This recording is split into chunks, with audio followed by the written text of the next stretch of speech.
You're playing the 3-minute game, you're in the take quadrant, and you don't know what you want. Each quadrant has different things that can come up for us, depending on the person, depending on the moment in time.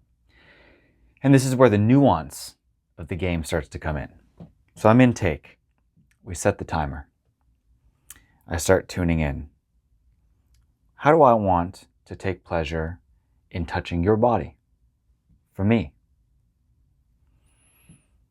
nothing's coming. Nothing's coming. Time's ticking. Partner's waiting expectantly, right? So the way I like to play the game is and invite people into the perspective of what's it like to engage in the process and enjoy the process almost just as much as doing the action itself.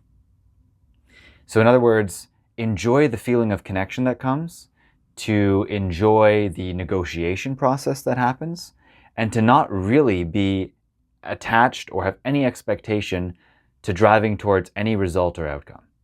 So with that perspective, then I'm going to start tuning in.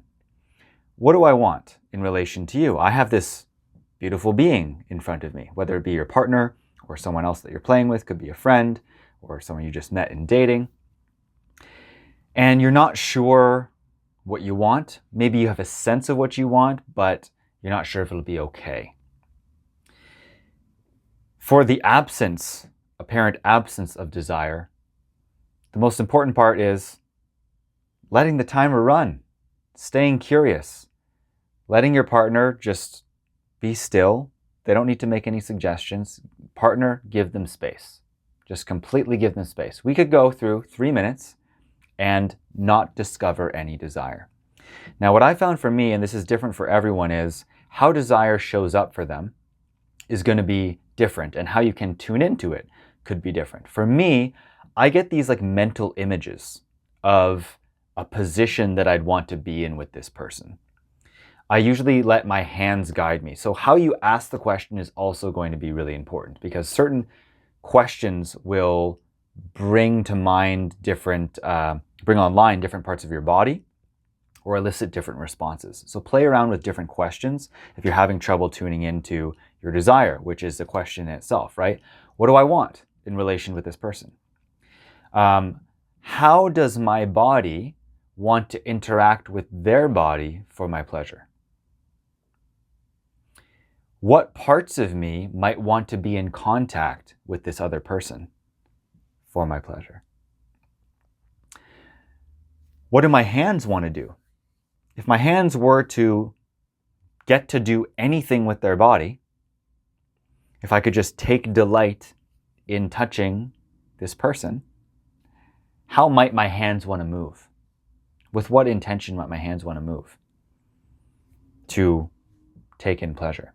Now, one of the pathways that can be kind of stuck here is guilt, selfishness for just owning and taking what I want, because a lot of us aren't actually really used to that, especially highly empathic people. We tend to be way more attuned, hypersensitive to others than ourselves.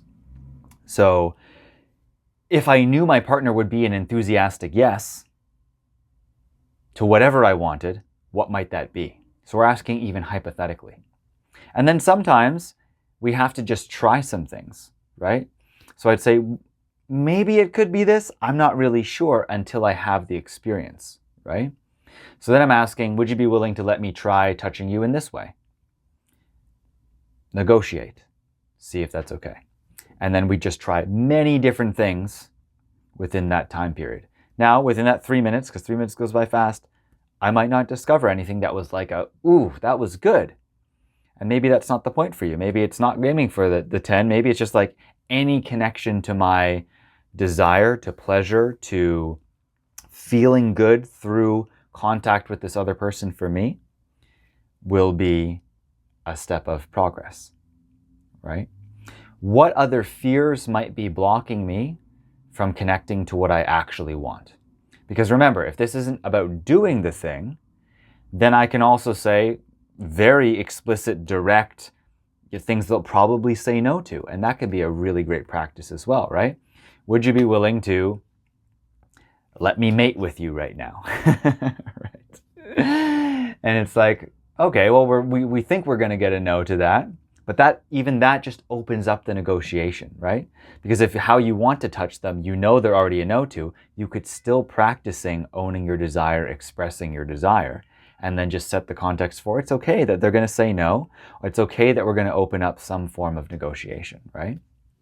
So I start to play with, remember, this is asking for anything with their body, right? Remember, we're just asking, we're not going to do, so we're taking all the pressure off. So this could be even placing their body. Would you be willing to let me move your body in a way, in relation to mine, that something clicks and says, ooh, that's good. Do I want you facing away from me, towards me? Do I want you lying down? And this is where we're sculpting, we could say.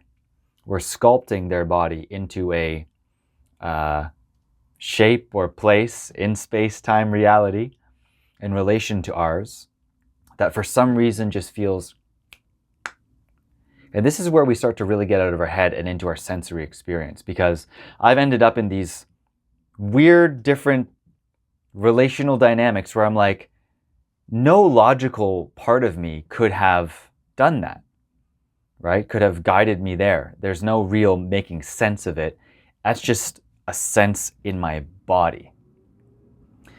And that's what we want to guide our experience, right? Tuning into this sense. So if it's not taking in pleasure through your hands at first, it could be directing, taking leadership and direction and control of how I want this person to be in relation to me, right? For my pleasure.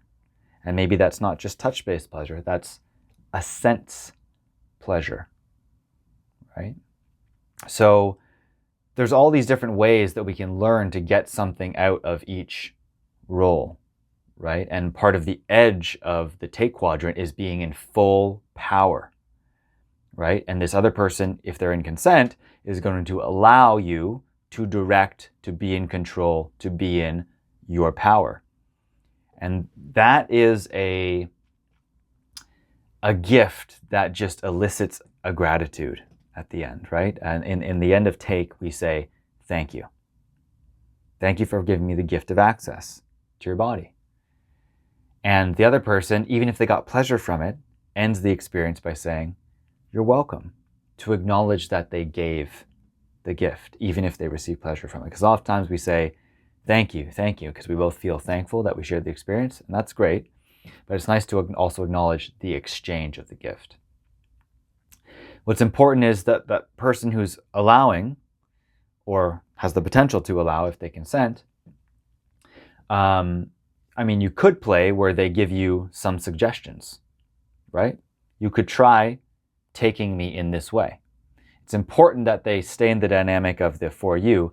I'd recommend that the take sits in the void of their confusion or I don't know or whatever it is without any external influence. That's potentially the best way to cultivate that sense of connection, right? And then we want to experiment, because remember, this is about play. This is about play. Play is experimentation. Play is what kids do. Play is where they don't have a plan in the sandbox. They try it out. But because we're adults and we're engaging in potentially sensual or sexual play, then we always want to make sure we're in consent, right? And there's so much that we get from that negotiating dynamic. How can I move from a 1 to a 10 to a 2, to a 3, to a 4, to a 5, to a 6, right? To amp it up till something in me just goes, that's what I wanted, and I didn't even know that's what I wanted. And it's a click. It is a yes. For some reason, that's right. And it doesn't have to be anything crazy or different. It can be something very simple. As long as you are getting what you want,